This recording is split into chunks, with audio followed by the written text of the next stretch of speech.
vasto universo empezaba y todo explotaba en millones de luces, brillantes luceros. El Espíritu Santo de Dios soplaba ya. Y la tierra salía del caos cuando todo en la tierra era fuego, era fuego. El Espíritu Santo soplaba y soplaba y soplaba, soplaba y creaba. Cuando el vasto universo empezaba y todo explotaba en millones de luces, brillantes luceros, el Espíritu Santo de Dios soplaba ya. Y la tierra salía del caos cuando todo en la tierra era fuego, era fuego. El Espíritu Santo soplaba y soplaba y soplaba y soplaba y creaba. El Espíritu Santo de Dios es un soplo de vida. Cuando Dios manda su soplo santo, el milagro se da. Yo no sé describir al Espíritu Santo divino. Solo sé que Él nos trae vida nueva. Yo no sé describir al Espíritu Santo divino, pero sé que Él recrea y renueva. Solo sé que Él nos da nuevas fuerzas, nos da la templanza. Solo sé que Él hace posible cualquier esperanza.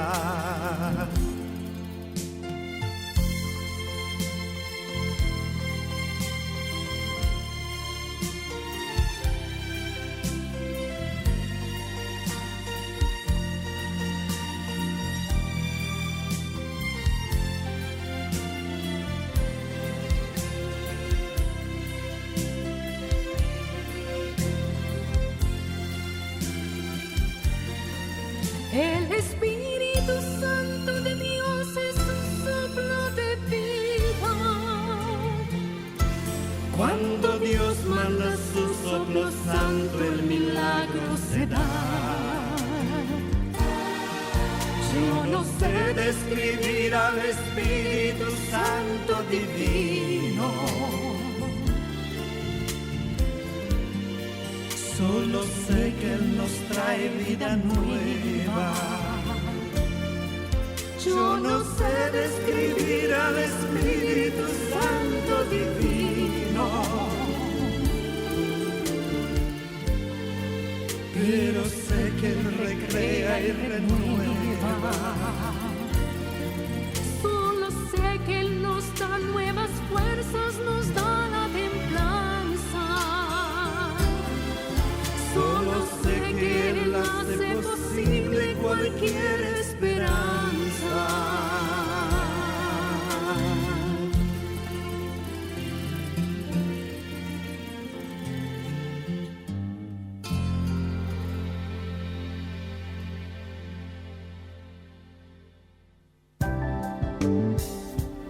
El Espíritu Santo de Dios. Qué fiesta estamos celebrando hoy, Pentecostés. Qué belleza, ¿no? Y tener esta oportunidad de dedicar 2 programas, hoy y mañana, al Espíritu Santo de Dios, creo que es fundamental, ya que gracias al Espíritu es que estamos teniendo vida, y esa vida que San Pablo llama en la carta a los Romanos, en el capítulo 8, la vida en el Espíritu.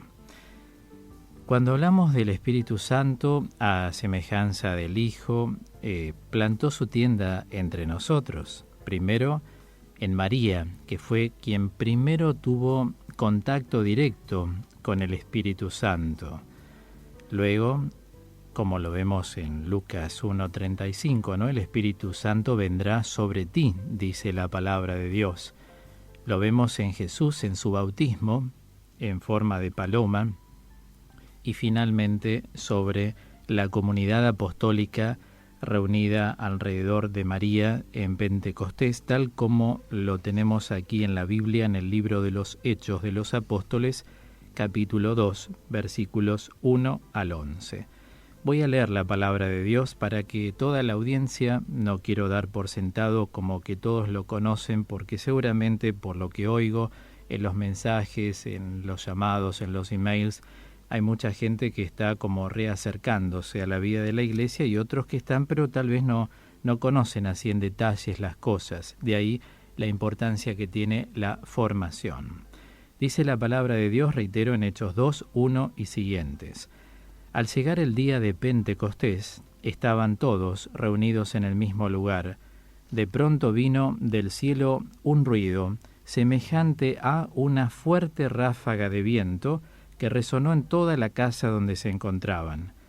Entonces vieron aparecer unas lenguas como de fuego que descendieron por separado sobre cada uno de ellos. Todos quedaron llenos del Espíritu Santo y comenzaron a hablar en distintas lenguas según el Espíritu les permitía expresarse. Había en Jerusalén judíos piadosos, venidos de todas las naciones del mundo. Al oírse este ruido, se congregó la multitud, se llenó de asombro, porque cada uno los oía hablar en su propia lengua. Con gran admiración y estupor decían, ¿acaso estos hombres que hablan no son todos galileos? ¿Cómo es que cada uno de nosotros los oye en su propia lengua? Partos, medos y elamitas, los que habitamos en la Mesopotamia o en la misma Judea, en Capadocia, en el Ponto y en Asia Menor, en Frigia y Panfilia, en Egipto, en la Libia cirenaica, los peregrinos de Roma, judíos y prosélitos, cretenses y árabes. Todos los oíamos proclamar en nuestras lenguas las maravillas del Señor. Palabra de Dios. Qué importante es hacer un comentario sobre este hecho, porque en primer lugar estamos hablando de dos símbolos, y acá como el Nuevo Testamento ha sido escrito en griego, es fundamental tener presente que la mentalidad helenística trabaja mucho con lo que es la poiesis griega, es decir, los símbolos. Todo símbolo tiene una doble función, una que se llama trasnoética y la otra se llama afectiva. La función trasnoética consiste en llevar más allá del nous, o sea, de la capacidad de trascendencia que tiene una persona, un mensaje. Y la, digamos así, dimensión o función afectiva consiste en movilizar al buscador de Dios hacia el objeto amado. En este caso, desde el punto de vista trasnoético, reitero, trasnoético proviene del término nous, es decir, capacidad de trascendencia, o bien se traduce como espíritu. Es decir, hay un sentido metafórico muy iluminativo, tanto desde lo intelectual sensitivo como desde lo meramente afectivo. Cuando hablamos de estos dos símbolos, que son, hoy decía al inicio del programa, el viento y el fuego, estamos hablando de cada uno de ellos en sus respectivas, digamos, aplicaciones desde el punto de vista semántico. El viento indica fuerza, el fuego indica energía, luz, calor, y esto es lo que nos da el Espíritu Santo. Fortalece a una persona, energetiza o vigoriza a una persona, ilumina a una persona, y por eso es entendible que en un momento como el que ellos estuvieron atravesando, que era un momento de persecución después de la Pascua del Señor, ellos se reunían siempre, habitualmente en el cenáculo, que es esta sala que tenían allí de una propiedad de un amigo de Jesús. Les comento un dato social, cultural, etnológico también. En la época del Señor, la gente tenía o vivienda solamente de una planta o bien debajo de las grutas. La gente más humilde buscaba viviendas entre las rocas. la gente que más o menos podía pagar algún impuesto tenía una propiedad solamente de la planta baja. Y solo algunos tenían 2 pisos, o sea, planta baja y primer piso. Los que tenían el primer piso, en el primer piso tenían como un gran salón, comedor. Antes se sentaban en el piso y se estiraban como si fuera en lonetas, con almohadones. No existían las mesas en aquella época. Entonces, ese hombre que tenía esta propiedad, muy cercano al Señor, le ofreció la propiedad muchas veces para que él se reuniera con los apóstoles. Por eso allí celebró la última cena, y por eso allí también, como era una casa que siempre los recibió con mucho amor y con mucha libertad, ahí se reunían también para orar, esperando el Espíritu, porque Jesús prometió enviar su Espíritu. Entonces estos 2 símbolos, frente a épocas de persecución, de abatimiento psicofísico, emocional y espiritual, la presencia del Espíritu es una presencia ciertamente que se incoa en el cerebro humano y en el corazón del hombre, y le hace hacer cosas que solos jamás podríamos. De ahí más la necesidad de recibir el Espíritu Santo de Dios, que sacramentalmente lo recibimos en el bautismo y luego lo confirmamos en la confirmación, ¿verdad? Ahora es importante saber que allí había reunidos judíos venidos de todas estas partes que mencioné: Frigia, Panfilia, Egipto, Libia, Cirenaica, etcétera, porque los judíos una vez al año se reunían para dar gracias a Dios por las cosechas. Entonces justo el Espíritu Santo ha sido conferido con el don que se llama, dije hoy al principio, ahora lo repito, glosolalia, que es el don de lenguas. Y el don de lenguas no solo consiste en hablar una lengua desconocida, y hay gente que tiene el don de interpretarlas, sino que consiste en hablar en una lengua desconocida para uno, o sea, que uno jamás estudió, de las maravillas del Señor, o sea, no de cualquier cosa. Es un don concedido para alabar a Dios. Específicamente el don de lenguas va encaminado hacia la alabanza a Dios. Y se sorprendieron que ellos, que eran galileos, hablaran esto porque no se enseñaba. Entonces todos quedaron tomados por el Espíritu Santo también en sus propias lenguas, y el primero que abrió una ventana y salió a ese balcón del primer piso, en cuyas calles, angostas por cierto, relativamente 3 metros, tendrán un poquito más, también en la época contemporánea del Señor, pasaban multitudes de judíos en todas partes de Jerusalén, no se podía caminar por las calles de Jerusalén. Y allí fue él el que sale primero, después los otros apóstoles, y todos hablaban, cada uno de ellos en una lengua distinta, orientada al grupo, cada una de ellas orientadas a los grupos distintos de judíos que venían con idiomas distintos que hablaban en todas partes del mundo.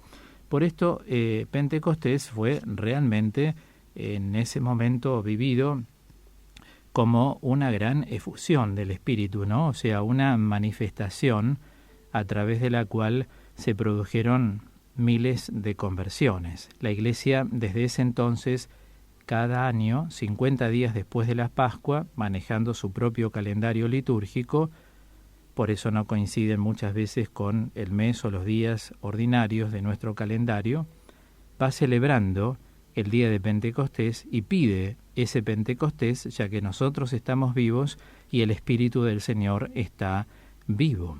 Entonces sería muy largo, pretender explicar cómo nos revela el Espíritu Santo en su acción el misterio de la Trinidad, y nos exigiría ya, entrar en la concepción joánea y paulina acerca de la acción del Espíritu Santo, no siempre clara y fácil de entender para toda la gente, pero sí podemos marcar una línea maestra, diría yo.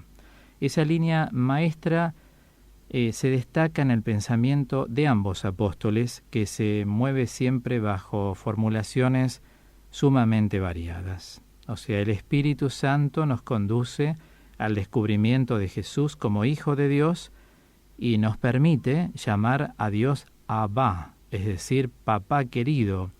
Abba es un término muy fuerte. Recuerden que el pueblo judío llamaba a Dios Yahvé hasta el exilio a Babilonia. Cuando vuelven del exilio a Babilonia, recién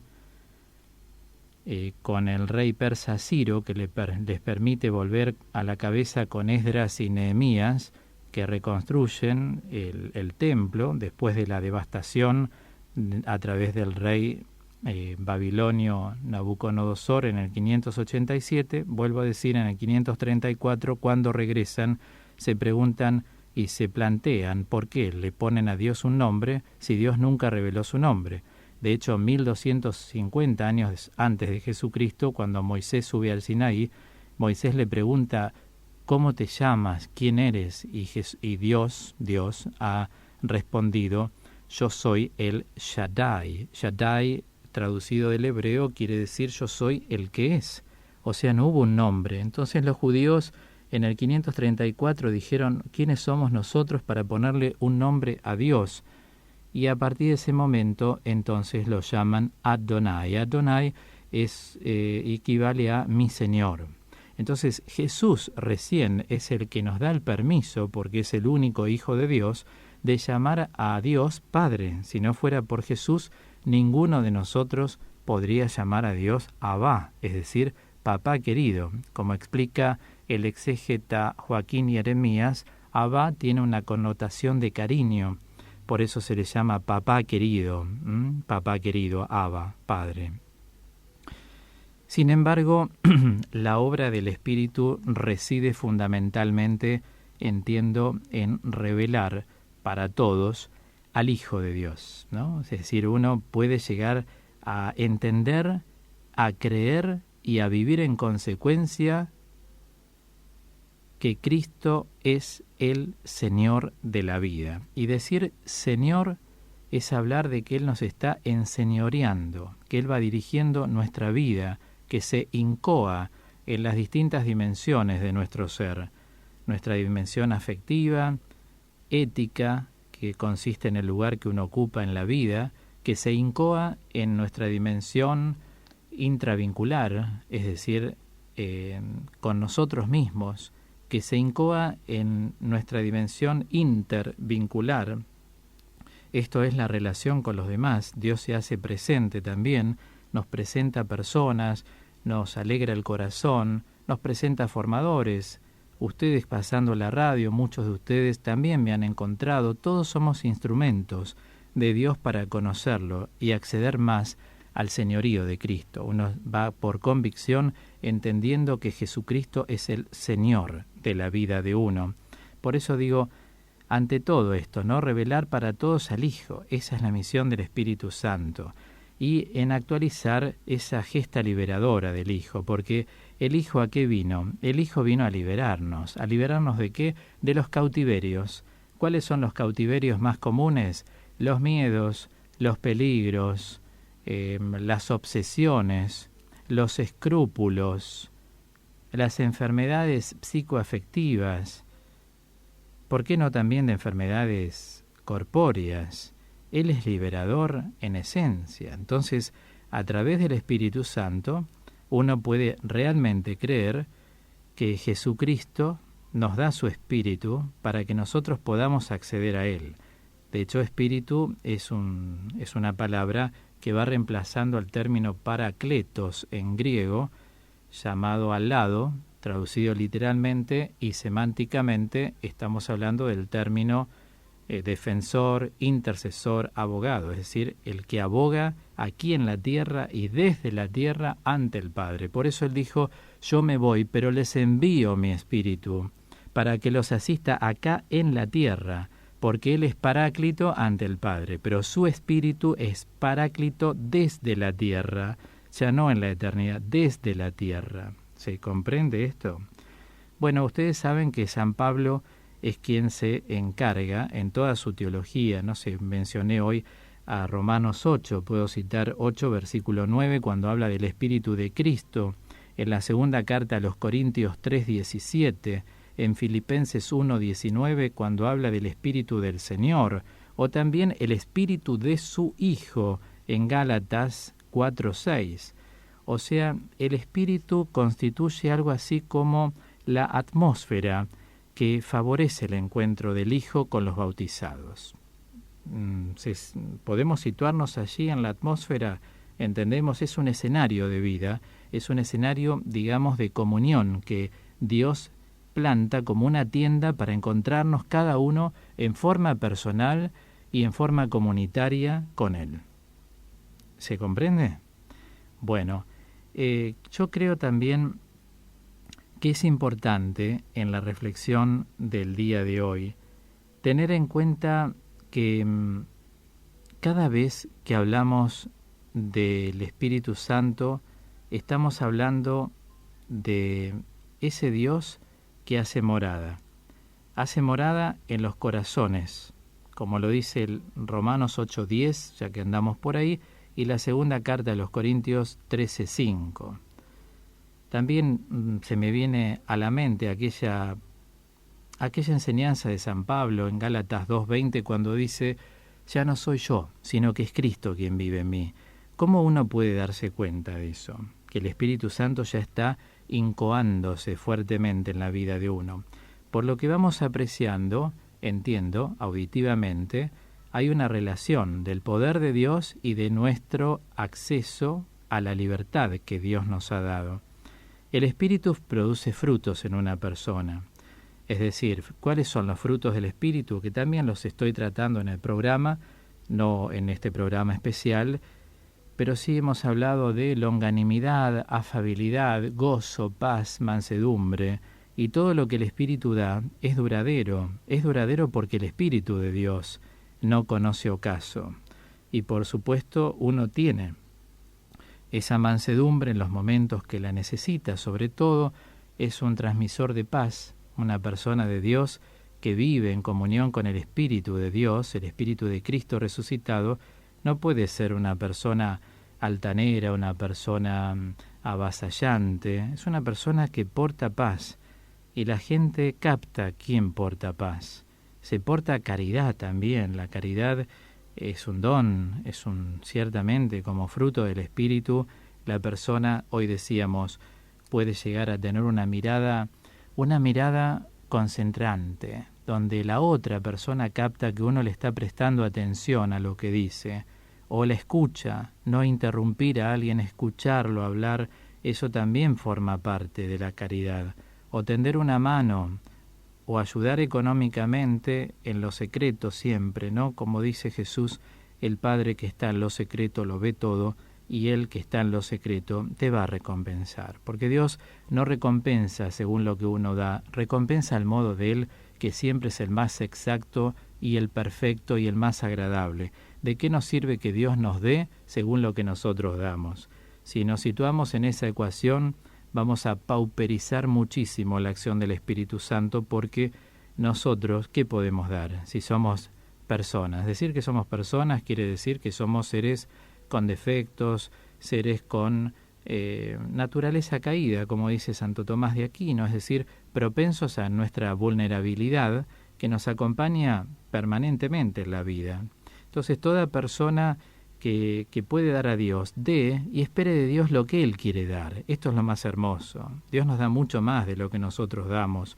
Los que estamos en el camino tenemos experiencia de estas palabras, ¿no es así? Bueno, quisiera también agregar que el Espíritu del Señor es también aquel que sondea las profundidades de Dios. O sea, como dice la primera carta a los Corintios, que utilizo mucho yo sobre el Espíritu en el capítulo 2, y esto lo he dado en muchas comunidades carismáticas y de otros movimientos de la Iglesia que me han invitado a lo largo de los años. Nadie ha conocido lo que hay en Dios sino el Espíritu de Dios. Entonces, si nosotros tenemos acceso a conocer algo de Dios, es porque el Espíritu nos invitó a conocer sus secretos. O sea, uno no entra en las cosas de Dios si el Espíritu no actúa en nosotros. Y Dios, recordemos, no se contamina con nadie. Cuando Dios mora es porque uno también le está respondiendo. Dios no juega a las escondidas, ni es infantil, ¿no es cierto? En Dios hay madurez, hay decoro, hay coherencia, y todo eso se trasunta en un alma de Dios. El Espíritu ciertamente es el que conduce a alabar al Padre. Las personas que entraron en alabanza ya con el Padre es porque poseen al Espíritu del Señor. Están siendo agradables a ese Padre que, como lo invoco muchas veces, como Padre providente, Padre santo, Padre perdonador, Padre amoroso, Padre misericordioso, Padre generoso, Padre liberador. Empezar a encontrar todas estas características en el Padre. Esto significa que ya estamos adentrándonos bajo la acción del Espíritu Santo de Dios. Y es la acción transformante, por cierto. Recuerdo aquellas palabras de la segunda carta a los Corintios 3:18 cuando dice que nosotros somos transformados por la acción del Señor que es Espíritu. En Biblia, en el texto original, se utiliza el verbo morfoo. Morfoo quiere decir transformar. Y acá se habla de una metamorfosis, o sea, de una transformación que va más allá de lo común, cuando hay un cambio de actitudes. Ahí está la transformación verdadera que genera el Espíritu en nosotros, pero lo genera cuando nosotros ya estamos creyendo, pero verdaderamente, convincentemente, que Jesucristo es el Señor. Ahí está el secreto para poseer el Espíritu Santo de Dios. El Espíritu, siempre recordemos, no comunica otra verdad más que la del Hijo. O sea, toma lo que es de Jesús y nos lo da a conocer a nosotros, y vamos entrando en esa dulzura neumática, ¿no?, que los antiguos padres de la espiritualidad en el siglo II al IV de Medio Oriente llaman kathanixis en griego, es decir, es esa ternura neumática que tiene toda una fuerza sobrenatural y produce como una seducción en la vida de cada uno de nosotros. Y a veces eso nosotros lo apreciamos en los carismas de ciertas personas. Bueno, vamos llegando entonces a un momento ya final de este bloque en el programa, simplemente teniendo en cuenta que bajo la acción y por la luz interior que el Espíritu Santo de Dios nos va generando a medida que avanzamos en el camino de conversión, el misterio del Hijo del Padre no se queda en una realidad del pasado, sino que es simplemente actual, es una experiencia de salvación que Dios otorga a cada generación. Por eso, a no perdernos esta posibilidad de ser una y otra vez renovados por esa presencia neumática que Dios quiere dar y que en cada Pentecostés se derrama más fuertemente. Yo junto las manos, simbólicamente, es decir, doy gracias a Dios que puedo estar en la radio y que desde la radio estoy llegando a la vida de mucha gente y también de mucha gente que ni siquiera puede caminar ni puede salir de una cama, y gente que no iría a una iglesia, tal vez porque no está motivada, porque le faltan todavía los estímulos necesarios, y a través de un medio de comunicación puede el Espíritu Santo de Dios llegar a la vida tuya, que me estás escuchando, con adultez, con apertura, sabiendo que cada uno decide sus cosas y su vida. Ustedes saben que mis programas nunca son proselitistas, sino que tienen un cariz muy ecuménico y pluriforme, porque entiendo que la mayor conversión es aquella que cada uno de los oyentes decide hacer. Esto es importantísimo, no vivir bajo la acusación, no vivir bajo el peso de la condena, no vivir bajo el peso de la culpa, no vivir bajo el peso del peligro, sino vivir bajo la misericordia divina de Dios. Esa persona que se siente amada unipersonalmente por Dios es la persona que verdaderamente va a convivir bien bajo la acción del Espíritu Santo y por tanto le va a interesar tener otros hermanos y compartir lo que tenemos en común. Defectos tenemos todos, pero tenemos muchas cosas lindas para compartir. Por eso estamos juntos, por ejemplo aquí en la radio, todos los sábados y todos los domingos desde las 22 y hasta la 1:30 de la mañana. Vamos a cerrar este bloque cantando. ¿Qué les parece? Vamos a cantar. Yo canto también aquí sentado frente al micrófono de la radio esta canción que cautivó el corazón de tanta gente desde aquel día, varios años atrás, en que empecé a cantarla, y se llama Hay una unción aquí. Así hacemos una asamblea de oración a través de la radio. ¿Vamos?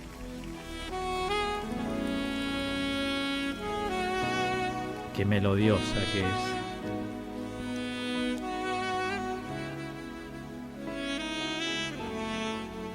Qué linda es. Ahí empieza. ¿La acompañamos? Hay una unción aquí cayendo sobre mí, mudándome, cambiando mi ser. Hay una unción aquí cayendo sobre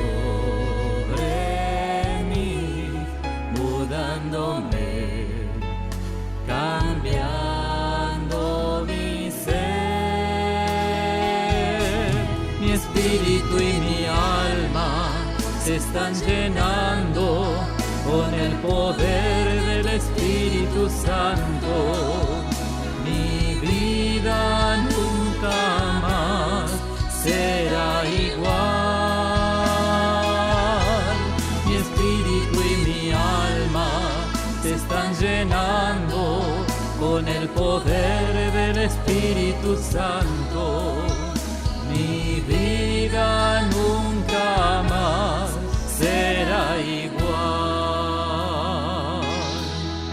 Hay una unción. La unción es la presencia del Señor que va cautivando, va perpetrando la vida de cada uno de nosotros. Y vayamos visualizando el rostro de las personas a quienes deseamos que en este Pentecostés caiga el Espíritu Santo de Dios y las seduzca. ¿Estamos visualizando los rostros? Amigos, familiares, compañeros, manos en alto, y ahora decimos juntos: mi espíritu y mi alma se están llenando con el poder del Espíritu Santo. Mi vida nunca más será igual.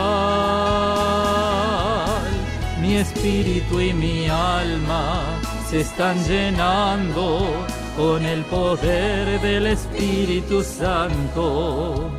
Mi vida nunca más será igual. Hay una unción aquí cayendo sobre mí, mudándome, cambiando mi ser. Hay una unción aquí cayendo sobre mí, mudándome, cambiando mi ser. Mi espíritu y mi alma se están llenando con el poder del Espíritu Santo. Mi vida nunca más será igual. Mi espíritu y mi alma se están llenando con el poder del Espíritu Santo. Mi vida nunca más será igual. Mi vida nunca más será igual. Mi vida nunca más será igual.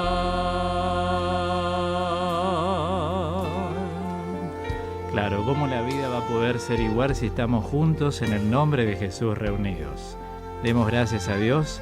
Alabado, por siempre sea alabado el Espíritu Santo del Señor.